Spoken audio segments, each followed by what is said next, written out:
The ancient vessel drifted through the contested borders of the Andromeda sector, its hull marked with apparent micrometeorite damage and decades of space exposure. Captain Marcus Way sat in what appeared to be an outdated cockpit, surrounded by seemingly obsolete instruments and flickering displays. He maintained perfect composure as the massive Xylaxian warship approached, its crystalline hull gleaming with obvious technological superiority. Look at this primitive craft. High Commander Zixtal's holographic form materialized above Way's console, mandibles clicking in barely contained amusement. The humans dare patrol our borders in such antiquated technology. The alien commander's compound eyes studied the vessel with obvious disdain. Way exchanged a subtle glance with his weapons officer, Lieutenant Raj Patel, who maintained his position at a console that appeared to be held together with patches and prayer. Below the carefully crafted facade of age and decay lay humanity's greatest military secret, Project Phoenix, the successful conversion of the legendary F-16 Fighting Falcon into the most advanced spacecraft ever created. "This is Border Patrol Vessel Echo 7, Way transmitted, deliberately adding static to the communication. "We're conducting routine surveillance of designated neutral zones. Request permission to proceed along our scheduled route." He kept his voice tired, slightly uncertain, exactly what the Xylaxians expected from a supposedly inferior species. The response came back thick with contempt. "Permission granted, human vessel. Try not to fall apart in our presence. The debris would be inconvenient to clean up." Raucous clicking, the Xylaxian equivalent of laughter, echoed through the communication channels. Deep within the vessel's true command center, hidden beneath false panels and holographic disguises, Lieutenant Commander Olivia Zhang monitored the quantum sensor arrays that were actively mapping every detail of the Xylaxian fleet. "Sir, detecting power signatures from 12 capital ships and 34 support vessels. They're positioning for a show of force." "Let them posture," Wei replied calmly, maintaining the act of piloting a barely functioning relic. "Director Kaminsky, status of our deception systems." Dr. Thomas Kaminsky, the lead engineer of Project Phoenix, spoke from his station beneath the false floor. "Quantum camouflage holding perfectly, Captain. They're seeing exactly what we want them to see, a patrol vessel that belongs in a museum."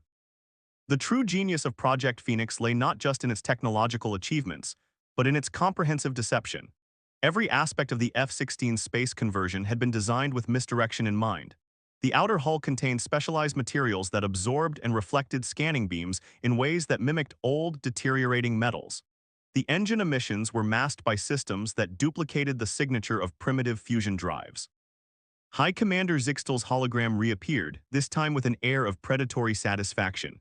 "Human vessel, our sensors indicate your life support systems are struggling. Perhaps you should accept our generous offer of technological assistance. After all, we wouldn't want your primitive craft to suffer an unfortunate accident in the cold of space." Wei maintained his carefully crafted facade of weary resignation. "We appreciate your concern, Commander, but we'll manage. Been keeping this old girl flying for years now." The Xylaxian commander's compound eyes narrowed. "Years? How quaint. Tell me, Captain, does your entire species share this sentimental attachment to obsolete technology?" While the alien commander gloated, the F-16's quantum computers were mapping every weakness in the Xylaxian fleet's defense systems. The advanced sensors, hidden beneath patches of apparent rust and deterioration, had already identified optimal strike points on each vessel. In the hidden command center, Zhang updated the tactical displays. "Sir, they're moving into attack formation. Power signatures suggest they're planning to demonstrate their superiority with a warning shot." "Perfect," Wei replied softly. "Let them think they're teaching us a lesson. Everything is proceeding exactly as Earth Defense Command predicted." The massive Xylaxian flagship moved forward, its weapon systems charging with obvious energy signatures. They wanted Earth's observers to see their power, to fear it. What they couldn't know was that this moment, this very display of arrogance, would soon change the balance of power in the galaxy forever. High Commander Zixtal's voice boomed through the communication system again. "Since you insist on maintaining your presence here with that museum piece, perhaps a demonstration is in order. A small taste of real power to help you understand your position in the galaxy." Multiple Xylaxian warships began moving into attack positions, their weapon systems charging with obvious energy signatures. They wanted Earth's observers to see their power, to fear it. In the hidden command center, Wei allowed himself a small smile. Soon, very soon, the galaxy would learn the price of underestimating humanity's ingenuity. The F-16 hummed quietly beneath its disguise, its advanced systems ready to unleash hell upon the unsuspecting Xylaxian fleet. The true face of humanity's technological prowess was about to be revealed, and the galaxy would never be the same. The first blast from the Xylaxian warship sliced through space, deliberately missing the disguised F-16 by mere kilometers. The energy wake rattled the vessel exactly as Captain Wei had allowed it to, his crew playing their parts perfectly by letting their ship drift slightly as if struggling to maintain position. By the eternal stars, they can barely hold their ship together. A Xylaxian officer's clicking laughter echoed through the open channel. Look how they struggle with just our warning shot. High Commander Zixtal's massive flagship moved forward, its crystalline weapon arrays charging for another demonstration. Perhaps we should show them what a direct hit feels like. Nothing fatal, of course, just enough to send them crying back to their primitive shipyards. In the quantum-shielded command center beneath the false deck plates, Lieutenant Commander Zhang monitored the tactical displays with growing anticipation. Sir, they've committed fully to their attack formation. 70% of their fleet has moved within our optimal engagement range. Their overconfidence will be their downfall, Lieutenant Patel observed from his weapons station, fingers hovering over controls that could unleash technologies the Xylaxians couldn't even imagine. Wei kept his voice steady as he transmitted on the open channel. Xylaxian fleet, please, we're just a patrol vessel. There's no need for hostilities. The fear in his voice was perfectly calibrated, feeding the alien's sense of superiority. Oh, but there is, Zixtal replied, his compound eyes gleaming with malice. Your species needs to learn its place in the galaxy. Consider this an education. The massive Xylaxian flagship's main cannon fired, this time targeting what appeared to be the patrol ship's weakest point, exactly where Lieutenant Patel had adjusted the shields to create an illusion of vulnerability. Direct hit, a Xylaxian officer celebrated, their hull is buckling. What the aliens saw as structural damage was actually the F-16's quantum camouflage systems creating a masterful display of false destruction. Holographic debris scattered convincingly while simulated emergency beacons activated. Please, Wei called out, allowing panic to enter his voice. Our systems are failing, we need time to. Time? Zixtal cut him off. The time for humanity to play at being a spacefaring species is over. All ships target their vessel. Let's end this pathetic display.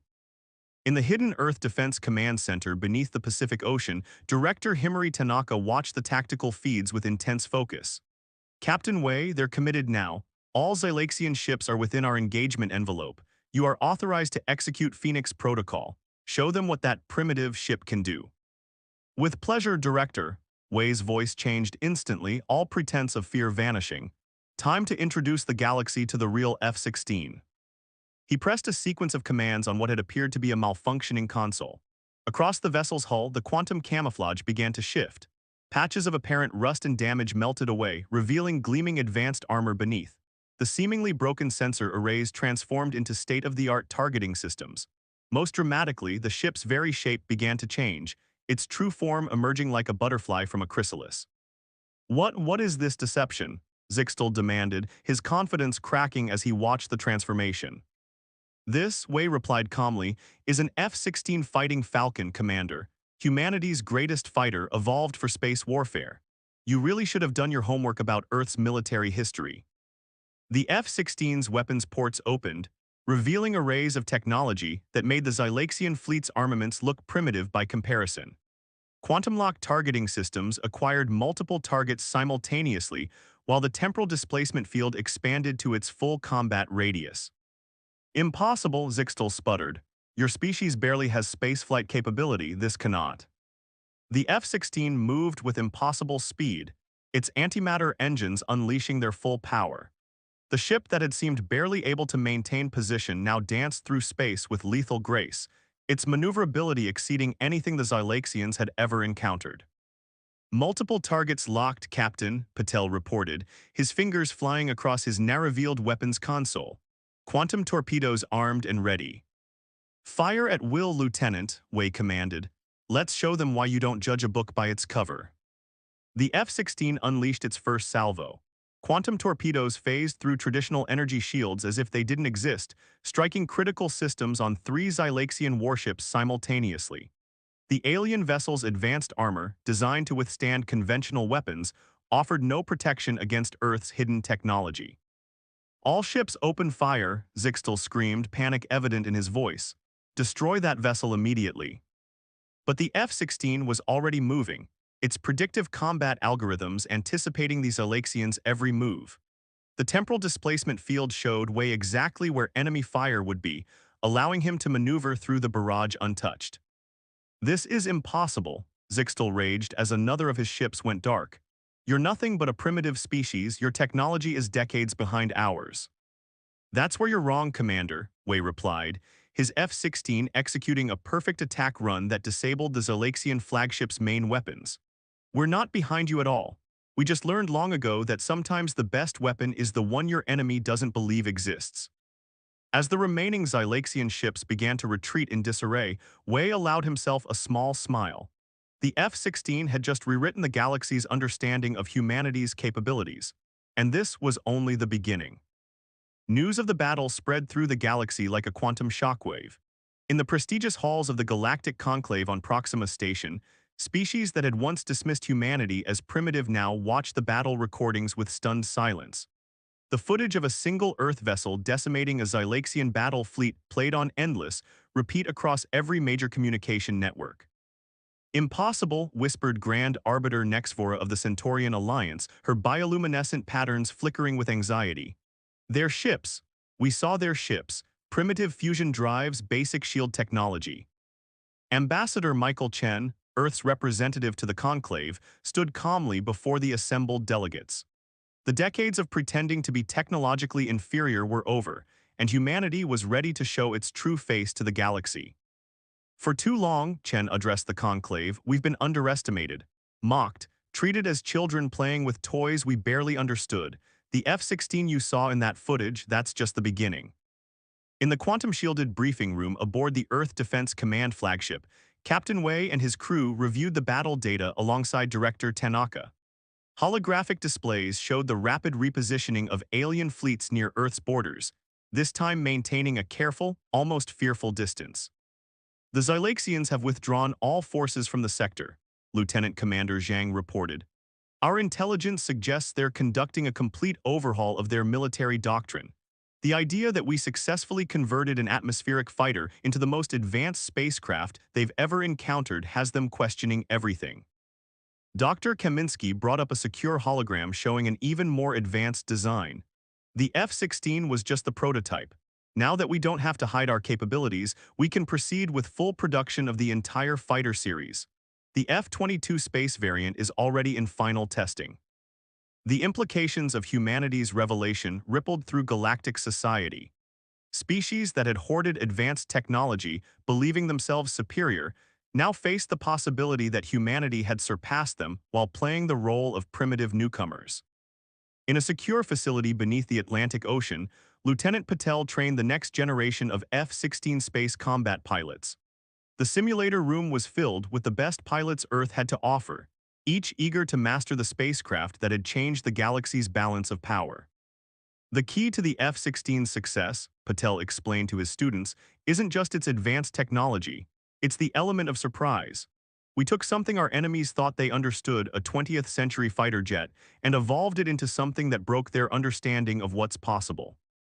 The Xylaxian Empire, once the most vocal critics of humanity's primitive technology, had gone surprisingly quiet.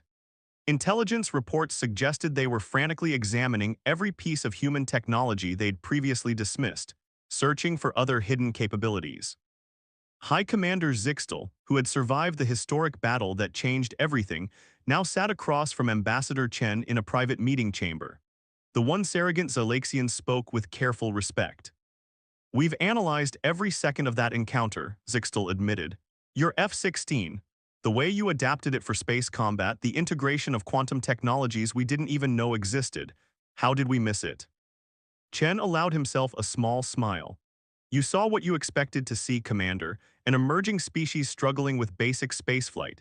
You never asked why a civilization that could split the atom and map the human genome would be satisfied with primitive fusion drives. In Earth orbit, the first graduating class of the new Space Combat Academy performed their demonstration flights. F-16s danced through the void, showcasing maneuvers that defied traditional physics. Director Tanaka, watching from the command center, received urgent communications from across the galaxy. "We've received requests for military alliances from 15 major powers," she informed the Earth Defense Council, including, ironically, the Zylaxians themselves. Wei, reviewing the request with his crew, couldn't help but appreciate the irony. Yesterday they laughed at our old ship. Today they're begging to learn its secrets. The revelation of the F-16's capabilities had triggered more than just military concerns. Trade representatives from dozens of advanced species suddenly appeared at Earth's diplomatic offices, eager to establish mutually beneficial relationships with humanity. The same corporations that had refused to sell Earth advanced technology now offered exclusive contracts and partnerships. "They're falling over themselves to be our friends now," Zhang observed, reviewing the incoming diplomatic messages. Amazing what one little demonstration can do. Wei watched as maintenance crews prepared his F-16 for its next mission.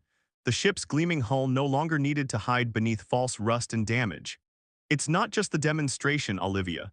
It's the realization that everything they thought they knew about us was wrong.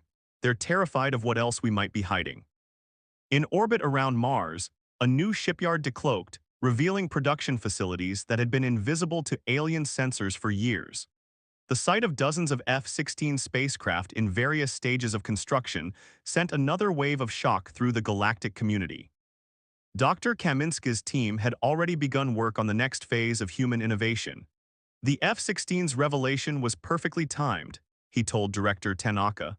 "While they're still reeling from this discovery, we can begin implementing the next stage of our technological evolution." The message to the galaxy was clear. Humanity had not only caught up to the most advanced species, but had done so while convincing everyone they were hardly worth noticing. The old ship that everyone had laughed at had turned out to be the harbinger of a new era in galactic politics, one where humanity would no longer play the role of primitive newcomers. 1 month after the F-16 revelation, the galaxy struggled to adapt to its new reality. In the vast chambers of the Galactic Science Academy on Alpha Centauri, researchers from 100 species pored over every scrap of data about human technology, searching for clues they had missed. Professor Jun Nakamura, Earth's newly appointed chief of technological exchange, stood before the assembled scientists. Behind him, holographic displays showed the detailed schematics of the F-16 space conversion, or at least the parts Earth was willing to share. "The principles were always there," Nakamura explained to the stunned audience. "You were all so focused on quantum fold drives and dark energy matrices that you missed the elegant simplicity of adapting existing technology. Sometimes the greatest leap forward is simply looking at what you already have differently." In high orbit above Earth, the massive form of the EDS revelation dropped its quantum camouflage for the first time. What had appeared to satellites and alien observers as a small civilian research station revealed itself as humanity's first spaceborne carrier, capable of launching hundreds of F-16 spacecraft. Captain Wei, now fleet commander of Earth's First Response Division, stood on the Revelation's bridge alongside Director Tanaka. Through the panoramic windows, they watched as squadrons of F-16s performed combat drills, their maneuvers making mockery of what the galaxy had previously considered possible. "The Arcturian Empire has withdrawn their border claims," Lieutenant Commander Zhang reported, reviewing the latest diplomatic updates. "Apparently, the sight of our obsolete patrol ships convinced them to reconsider their territorial ambitions." Wei nodded, remembering how just weeks ago, those same Arcturians had dismissed Earth's protests about border incursions.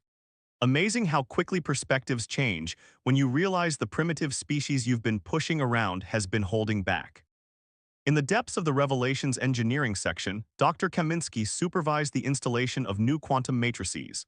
"The F-16 Revelation was just phase 1, he explained to a group of wide-eyed alien engineers who had been granted limited access.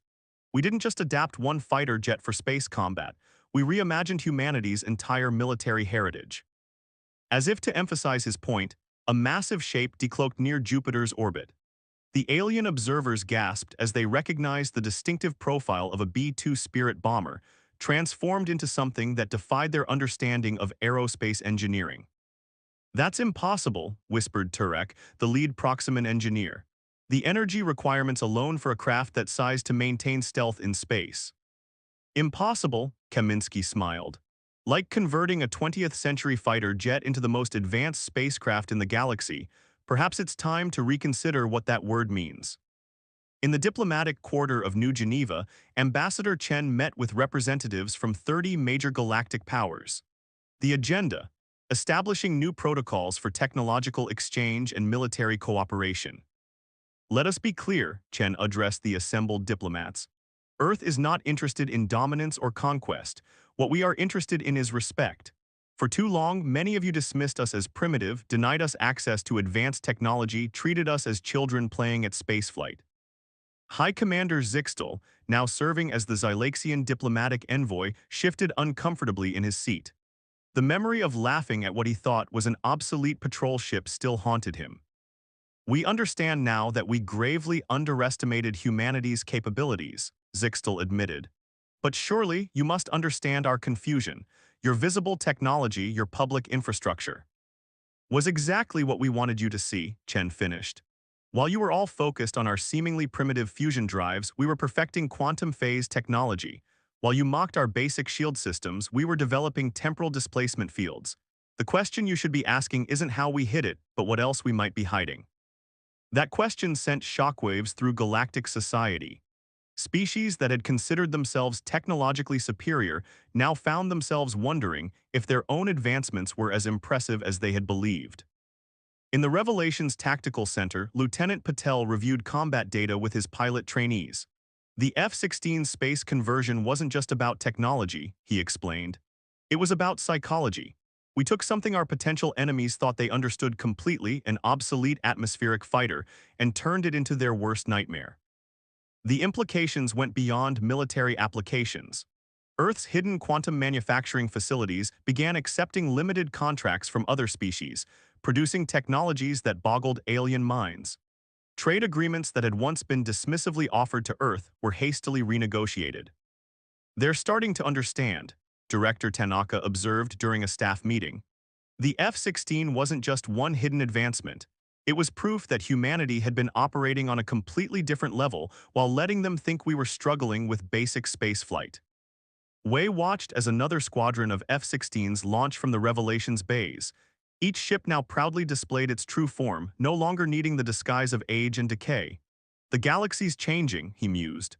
"The question is, are they ready for what comes next?" In response, Dr. Kaminsky activated a secure hologram, showing designs that made even Wei's eyes widen. "They'd better be," the engineer said with a slight smile. "Because now that we don't have to hide anymore, humanity's real technological revolution can begin." The F-16 that had started it all, now designated Phoenix 1, had been given a place of honor in the Revelation's main hangar. But unlike traditional museum pieces, it remained fully operational, a reminder that in the new galactic order nothing was quite what it seemed, and humanity's greatest strength lay not in the technology they displayed, but in their ability to imagine what others thought impossible. 6 months after the F-16 revelation, Earth hosted the first Galactic Technology Summit. The sprawling complex of the newly unveiled Quantum Research Center in the Himalayas hummed with activity as representatives from every major spacefaring civilization gathered to witness humanity's complete technological unveiling. Fleet Commander Wei stood at the observation deck, watching as waves of converted Earth aircraft performed maneuvers that redefined the possibilities of space combat. F-22 Raptors phased through quantum space, F-35s demonstrated stealth capabilities that made them truly invisible, and the massive B-2 Spirit space bombers projected defensive fields that could shield entire fleets. "Still hard to believe," Lieutenant Commander Zhang said, joining him at the window. "6 months ago, they were laughing at our primitive ships. Now they're practically begging to learn our secrets." Below them, in the main presentation hall, Professor Nakamura addressed the assembled delegates. Behind him, holographic displays showed the evolution of Earth's hidden space program, decades of technological advancement disguised as hesitant steps into space flight. The F-16 conversion was never about simply adapting an aircraft for space, Nakamura explained. It was about proving a point that true innovation doesn't always mean creating something new. Sometimes it means looking at what you have with fresh eyes. Director Tanaka, now Earth's Supreme Commander of Space Forces, sat with the Galactic Security Council. The same beings who had once dismissed Earth's military capabilities now hung on her every word as she outlined humanity's new defense doctrine. The age of deception is over, she declared, but its lessons remain. Earth demonstrated that appearances can be deceiving, that true strength lies not in what you show, but in what you keep hidden until the right moment. In the Advanced Robotics Wing, Dr. Kaminsky unveiled another of humanity's hidden achievements. What the galaxy had dismissed as primitive automated workers transformed into quantum-linked combat platforms, their capabilities far exceeding anything alien civilizations had developed. Your species, High Commander Zixtel observed, his earlier arrogance replaced with genuine admiration, has mastered the art of hiding in plain sight. While we boasted of our achievements, you were quietly surpassing them all. Ambassador Chen, preparing for another round of diplomatic negotiations, received urgent communications from dozens of worlds. Species that had once denied Earth access to their technology now offered unprecedented cooperation agreements. Trade routes that had been restricted suddenly opened. Military alliances were proposed daily. They're afraid, Chen told his staff, not of our weapons or our ships, but of what else we might have hidden. The F-16 taught them that everything they thought they knew about humanity could be wrong. Aboard the EDS Revelation, Lieutenant Patel conducted the final graduation ceremony for the first class of the Advanced Space Combat Academy. His students, drawn from Earth's finest pilots, had mastered technologies that most of the galaxy hadn't known existed months ago. Remember, he told the graduates, our greatest advantage was never the technology itself. It was our ability to think differently, to see possibilities where others saw limitations. The F-16 proved that an atmospheric fighter could become the most advanced spacecraft in the galaxy. Imagine what else we might achieve. In orbit around Mars, the massive shipyards continued to grow. What had once been hidden beneath quantum camouflage now openly displayed humanity's industrial might. New vessels emerged daily, each incorporating lessons learned from the F-16 program. The galaxy's changing, Wei observed during a strategic meeting with Earth's leadership. Species that once competed are now cooperating, sharing technology and resources. They've realized that if humanity could hide such advances, perhaps others could too. Dr. Kaminsky brought up a secure hologram showing designs that made even the most advanced alien observers pause. This is just the beginning, he said. Now that we don't have to hide our capabilities, we can focus on pushing the boundaries of what's possible. The F-16 that started it all, Phoenix 1, had been transformed into a monument of sorts, though not in the traditional sense. Instead of being retired to a museum, it continued to fly regular patrols, a constant reminder that the most dangerous force in the galaxy might be the one you underestimate. In the quantum computing labs beneath Mount Fuji, Earth scientists worked openly with alien researchers, sharing insights and pushing the boundaries of known physics. The collaboration led to breakthroughs that neither species could have achieved alone. We've entered a new era, Director Tanaka told the Earth Defense Council. Not one of human dominance or alien submission, but of mutual respect. The galaxy has learned that no species has a monopoly on innovation. As the technology summit drew to a close, Wei found himself back on Phoenix 1's bridge, running his hand along controls that no longer needed to masquerade as obsolete technology. A message from Earth Defense Command flashed across his quantum display, new anomalies detected at the edge of known space. Ready for another patrol, sir? Zhang asked, taking her station. Who knows what we might find out there? Wei smiled, remembering how not long ago they had played the part of a struggling patrol crew in an obsolete ship. Now they flew proudly, their true capabilities on display. But as he initiated the launch sequence, he couldn't help but wonder, in a galaxy where humanity had proven that anything was possible, what other surprises might be hiding in plain sight. The F-16's revelation had done more than just expose humanity's hidden strength. It had fundamentally changed how species across the galaxy viewed each other and themselves. In the end, the old ship that everyone had laughed at hadn't just transformed space combat. It had transformed the very nature of galactic civilization. And somewhere in the vast depths of space, new mysteries waited to be uncovered, new possibilities waited to be imagined, and new frontiers waited to be explored by those brave enough to think differently.